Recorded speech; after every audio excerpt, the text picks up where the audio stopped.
हम लोगों ने पहले सीखा था समवृद्धता। समवृद्धता क्या था कि जब दो पूर्ण संख्याओं को जोड़ा जाए या गुना किया जाए तो क्या होता है, पूर्ण संख्या प्राप्त होती है। अब हम लोग आज शायद जानेंगे परिमेय संख्या, जो बहुत ही इंपॉर्टेंट है। रेशनल नंबर क्या होता है? संख्या तो बहुत है, आपने सम संख्या विषम संख्या बहुत देखा होगा। परिमेय संख्या एक अलग है। उसके पहले पूर्णांक जानना था आपको, जो क्लास 7 में आपने सीखा था। पूर्णांक जीरो सहित धनात्मक और ऋणात्मक संख्याओं के समूह को पूर्णांक बोलते हैं। और परिमेय संख्या P/Q के रूप में लिखी जाने वाली संख्याओं को परिमेय संख्या कहते हैं, जहाँ P और Q क्या होगा, पूर्णांक है तथा Q नॉट इक्वल टू 0।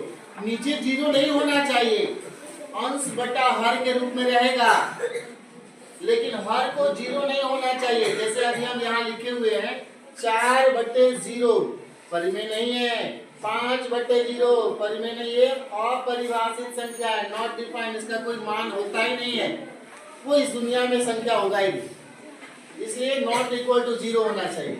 बाकी जितने भी होंगे बटा में अंश बटा हर के रूप में, P/Q के रूप में अगर नहीं भी है 0 के नीचे आप 1 देकर के इसको परिमेय संख्या बना सकते हैं। अब यहाँ देखते हैं कुछ उदाहरण। 4/0 मैंने बताया अपरिभाषित है, इसका कोई मान नहीं आएगा। जरा एक बार यहाँ देखेंगे, परिमेय संख्या का दशमलव प्रसार शांत होता है या अशांत आवर्ती होता है। यानी कि आप जब उसको बटा वाला को भाग करेंगे, भाग देंगे तो दशमलव के बाद कट जाएगा। जैसे आप देख रहे हैं 1 में 2 से भाग करेंगे 0.5 आएगा, पूरी भाग खत्म, तो उसको शांत बोलेंगे। तो परिमेय संख्या का दशमलव प्रसार शांत हो गया, कट गया तो वो भी परिमेय संख्या है। नहीं भी कटेगा, ठीक है, तो भी परिमेय संख्या है। अशांत आवर्ती होना चाहिए। आप ये 10 से 3 में भाग करेंगे तो 0.3 कट गया, परिमेय संख्या है। ये देखो 0.6 रेकरिंग है, मतलब 6 आ रहा है बार बार, इसका मतलब ये आवर्ती है। आवर्ती होगा उसको भी हम परिमेय संख्या बोलेंगे।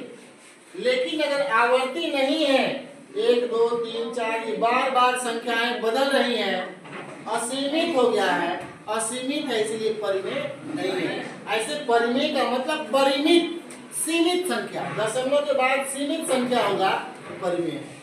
पहले तो P/Q के रूप में होना चाहिए। उसके बाद अगर दशमलव में आप देख रहे हैं तो दशमलव में अगर सीमित हो गया, 0.5 खत्म हो गया। सीमित नहीं भी अगर आवर्ती है, आवर्ती है, एक ही अंक बार बार आ रहा है या 1-2 अंक बार बार आ रहा है, सेम चीज आ रहा है, इसको बोलते हैं हम आवर्ती, तो भी इसको हम परिमेय संख्या बोलेंगे। लेकिन अगर बार बार एक ही अंक नहीं आ रहा है तो वो परिमेय संख्या नहीं है, इसको हम अपरिमेय बोलेंगे। ठीक है, क्या बोलेंगे? अपरिमेय बोलेंगे। एक होता है 22/7, 22/7 जो है ना, ये भी हमारा परिमेय संख्या है। परिमेय संख्या में हम 22/7 को भी लिख सकते हैं, ये भी परिमेय संख्या है। लेकिन अगर हम पाई का मान बोले तो पाई को अपरिमेय बोलते हैं, परिमेय बोलते हैं। तो उम्मीद करते हैं परिमेय और अपरिमेय को या परिमेय संख्या को अच्छी तरह समझोगे आप लोग। समझे ना? परिमेय संख्या P/Q के रूप में होगा। परिमेय संख्या का दशमलव प्रसार शांत भी होगा या अशांत आवर्ती होता है, याद रखेंगे।